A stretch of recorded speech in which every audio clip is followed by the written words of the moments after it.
Alright, in this video I'll be showing how to clean an Antminer Z15 to keep it in top-notch shape. We first of all observe in the front there's some dust bunnies stuck out actually throughout the front, and then in the back we tend to see a lot of little dust bunnies here. There's just some soft ones. This one actually was cleaned most recently. And so it's not too bad. Sometimes you'll see lots of them. In fact, some of them will look kind of black as if they've been burned by the heat that's coming out of this thing.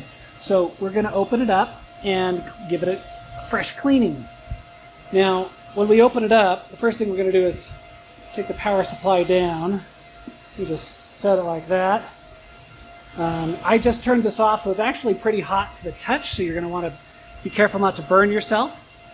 Now we're going to start by removing each of these 3 screws, and those 3 screws here, these screw into the hash boards, and we're going to have to remove this grating, which is these 4 screws. But before we remove the grating, we want to detach the hash boards so we don't pull them out with the grating. So we're going to start by detaching the boards, then pull these 4 out.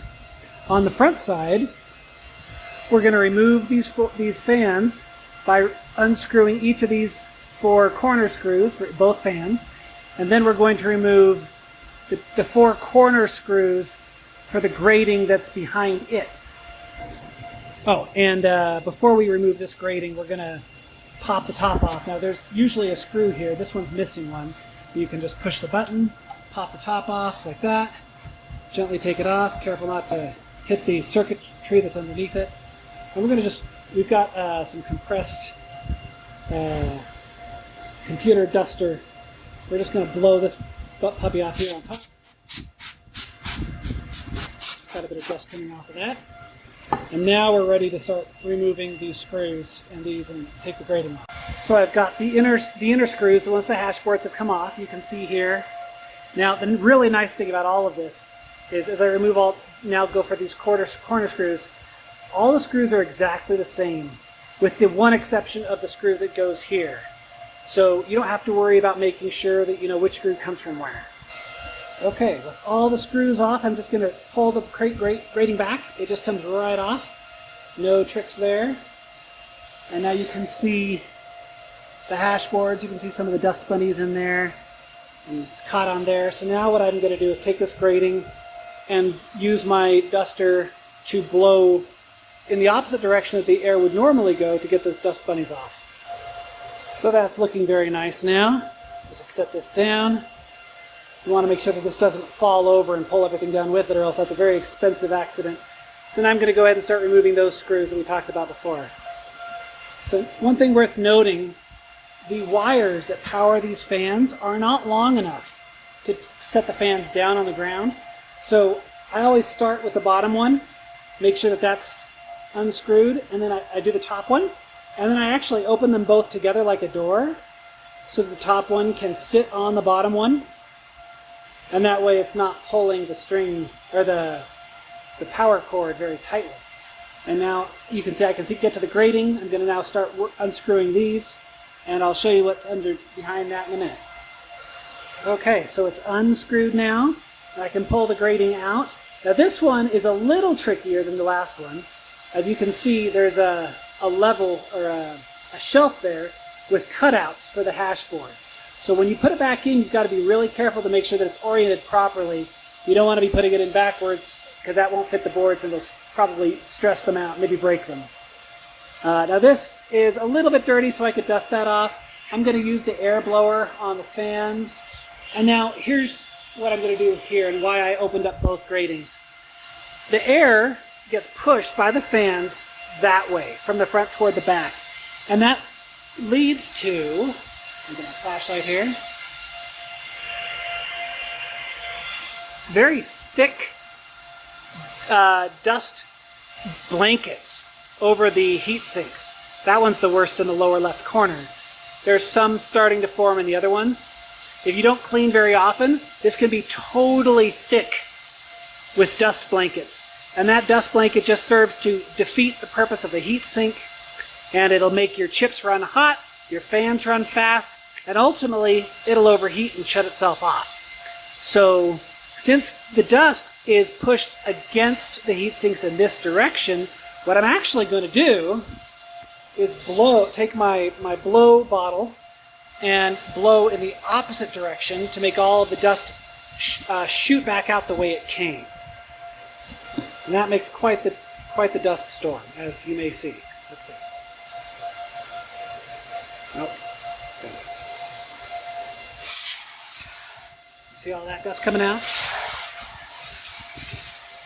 Now, in particular, in the very front, there's a special heatsink there at the bottom that doesn't often get clean unless you make sure that you shoot right along the bottom. So I'm going to make sure I'm aiming right here at the bottom here. We're getting some fresh dust coming out of there. And let's take a look at how clean it looks. It usually won't be totally clean. You've got to reach in there and grab some of these dust clouds or blankets. So you can either use your finger or very, very carefully. I use needle nose pliers to reach in those hard to reach places. And you can get a whole blanket out at once. It's a small blanket. But you want to get while you've got it out and accessible, you want to get everything out that you can. Now, by this point, you've surely unplugged the thing, right? That'd be a very bad thing to do any of this without having unplugged it. All right, so with that done, it should be very clear. You can look all the way down the heat sinks and see right through them. Nothing blocking the view. You see the middle one at the very bottom is kind of darker than the rest. That's an indication that it might have some extra dust. So I'm going to go ahead and shoot it a little bit more. And I don't know if bonus points if you saw the moth. There was actually a moth on one of those a little bit ago. So that's looking better. It's not perfect, but it's pretty dang good. Absolutely don't, if you're using a tool in there to grab anything, you definitely don't want to bend the heat sinks. That would be probably really bad. And finally, I'm going to blow out the fans as well.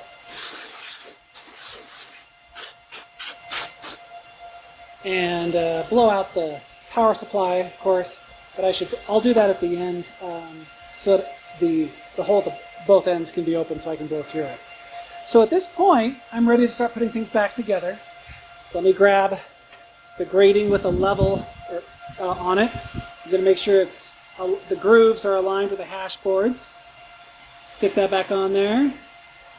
That looks good. It's well seated. So I will just screw that back on. And by the way, the screws here, just like I said on the back, all the screws are exactly the same. So again, no worries about mixing them up. All right, just to review. So I put in the 4 screws for the grating. You want to avoid the temptation to go into these more closer to the center holes because those are for the fans. You're just going to the very, very corners. Here, here, here, and up there. Okay? Now looking at the fans a little more carefully, when you've got the screws undone anyway, you can actually remove the grating on the fan. And you can see there's some dust bunnies in there that didn't come off when I blew it out. So depending on how bad it is, you might decide to take the grating all the way off and pull those dust bunnies off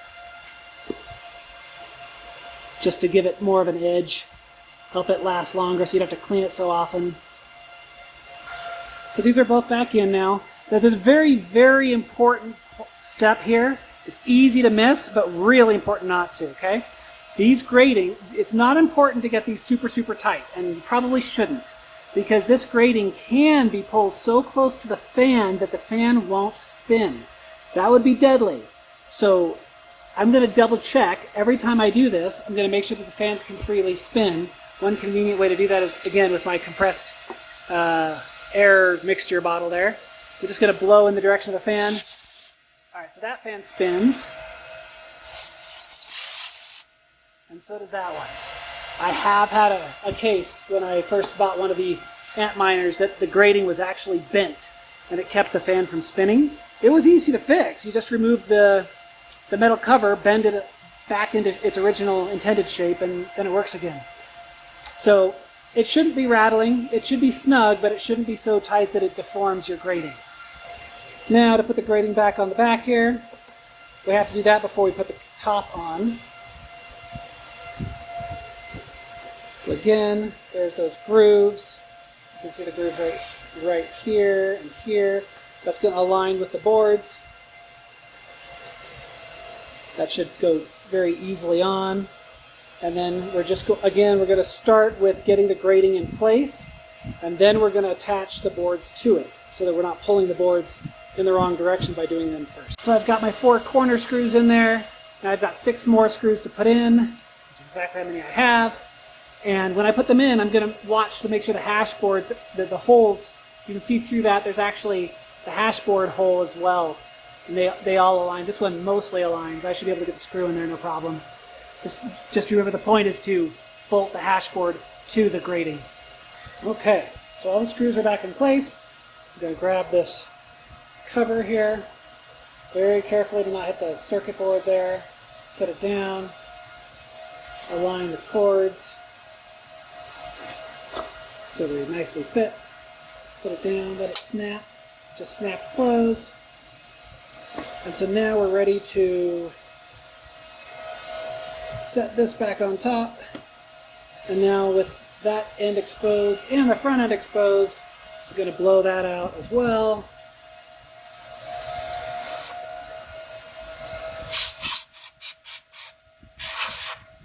Fair amount of dust coming out of there. All right, and we're ready to plug this back in.